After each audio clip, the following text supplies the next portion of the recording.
Now, in this exercise, we are seeing how to reverse the number using functions. So, reversing the number, normally a data type will be taken as int and that will be reversed. Similarly, this is a logic very simple to the previous idea, where we use functions to reverse. Before we used like normal reversing, the same logic we can apply here too. Coming to the program section, normally the logic can go like this. That is, I am just intaking some digits and these digits have to be converted.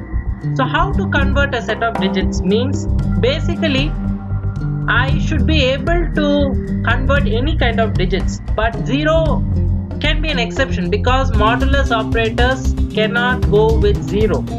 They won't give answers. Normally the logic is like we try to extract the last digit and that digit we try to improve the place value of that one, and after improving the place value, at last what we will do, we will go for the next instance. The operation how it's done means, suppose here I am giving remainder. Why I am giving remainder? Remainder means the modulus operator. So why I am using modulus operator? If I use this modulus operator only, I will be able to get the last digit exactly. Similar way, the sum operation. Why I am multiplying it by 10? Why should I multiply by 10? Then only the place value will get increased. That is the simple logic I am using. Then why should I divide it by 10? There may be a question arising. Why should I do? Means I will be increasing. Suppose if I am having 5, 3, 2, 1, the next time I should be, the last digit 1 is extracted. The next time I should be able to extract the last digit 3. That's why I am using this division operator. I'm going to execute the same program. I'm going to build and run. So this is like reversing digits. So how will I reverse the digits? Just give 4, 5, 6, 7. So if I'm giving 4, 5, 6, 7, what will happen? I'm just entering. It is changing for 7, 6, 5, 4. Why? How it is changing 7, 6, 5, 4? Why it should change? The last digit 7 is coming first. How that logic actually happened? It is because of this modulus operator. The modulus operator will take the last digit. So automatically computer point of view, when you extract something, it will be in the first. Normally anything you extract, it will be in the first line. So like that. Then after that, to make this 6, 5, 4, you need to create place values for that. For that only I am using this into 10 assignment operator I am using. Then if I don't use this particular operator, that is division operator, what will happen? If I am not using, the next time it will not be able to extract this 6. And the program will stop only with this within the 7. For the next iteration, so every program there should be a continuity. For this continuity, I am using this 4, 5, 6, 7. I should bring continuity for the entire. I am using division operator. The next program we are going to see is nothing but the factorial program. How will you find factorial for a number? How will you find the factorial? Factorial logic is very, very simple. Why I am saying factorial logic is very simple means, it's like just adding some numbers. 1, 2, 3 we are adding. 1 plus 2 plus 3. Like that, this factorial concept is like just multiplying. 1 into 2 into 3, like that we are multiplying. That is the only difference we find in this factorial idea. And now I am using function concept. So there will be calling and coming back, all those ideas are there. So let's see now how to execute this program. So initially I am having all this entire program. So when I am given all these set of codings, I should be able to execute. How will I execute? So normally I am having result is fact of it. Why I am giving this operation? Why should I give?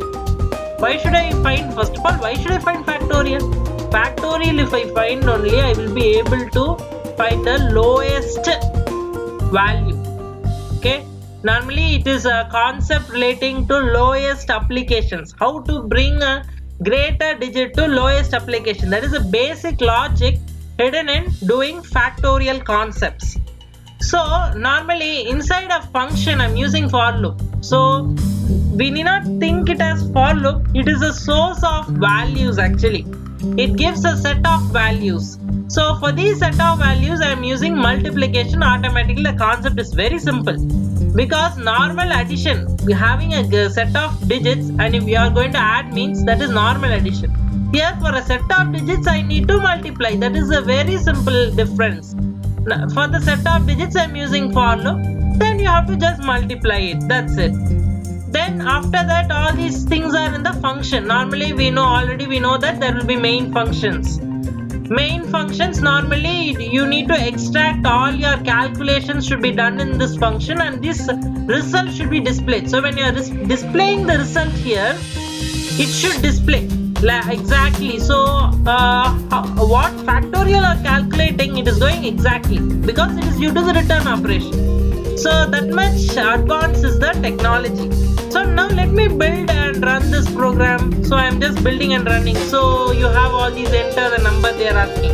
So you just enter, for example, normally for testing this factorial we go for 5 factorial. If you give, you should get 120, mean it's understood that your program is right. So I'm getting 120. So it shows that my program is right. But to check my program again, I have done it right or not, let me go for building and running. So building and running, I'll again give 3 factorial. 3 into 2 into 1 is 6. Let me give. So I'm getting 6. So my answer is right. So like this, I'm finding the factorial answers. Now I'm going to perform the operations of calculator. So normal calculation, we know plus, subtraction, all those things. But how to relate this concept with computer? Computer cannot add like how we are adding, but computer can understand the logic and it will execute. So I am giving all these operations in separate functions. Why should I give the separate functions? I can do everything together now. Why I am going for that kind of logic? When I give separate functions, the computer will do the operation separately. Normally, if I give 5 apples to 5 persons, and those 5 persons are doing separately, they are eating and they are giving the results to their majesty, means that will be good. So that is the idea I am using here. They will be using that apples not only to eat, at the same time they will be for planting. So normally when they plant it, the seeds, that is how is going to benefit the majesty. So in the same way, the 5 functions will be separated so that it will give a joint developed goodness to the society. The logic is very simple. Normally, why do you use float? Normally, this addition, normally the division and all, you get 5.6, 5.3. How will you bring all those 5.6, 5.3? Without using float operator, you cannot give such values and all, you can never give. Then I'm going for this choices. Why should I use which case? Normally, okay, let me start with the operation so that we will not get confused.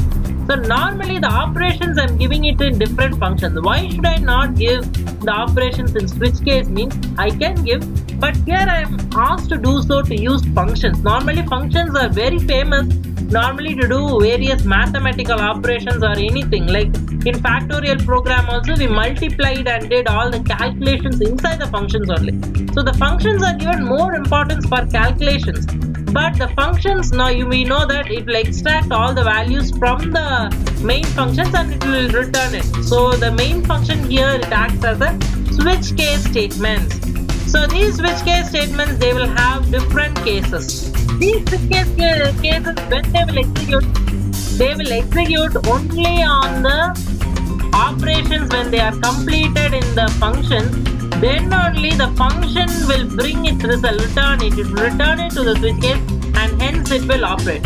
Okay, function is doing the operation. Why should I use switch case then? The logic is very simple.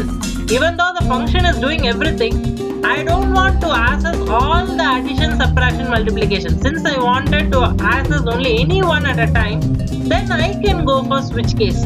We know that is the basic logic of switch case, to access different things at different points. So like sorting the digits which you want in a database, how you are sorting. In a similar way, the switch case statement also will access and give you the result. So why do I use while?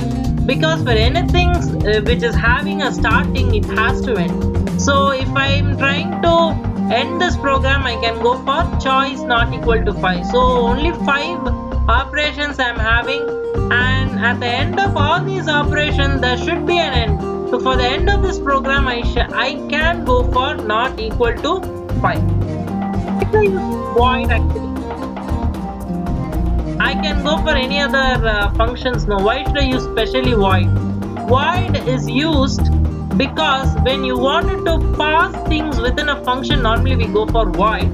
That is the reason and logic why I'm using void in my concepts. So let me run this program, which is a very interesting one. When I build and run it, normally I'm giving it as 1. Let me perform addition operation. Okay, don't want addition. Let me perform division, because my addition already my keys are fixed for printing and pausing. So division, let me give 5, then 8. I'll be getting the quotient result. Then let me try for exit, or okay, let me go for multiply. That will work. So entering 2 numbers, let me go for 7 and 8. 78. I'm giving a very big number. Whether the computer will be able to calculate. Oh my god, the computer is calculating that too. Okay, let me go for the next one. Let me exit my program. Okay, I'll give 5. My program will be executed. So all these are a little bit logics which we can follow to make our program more better.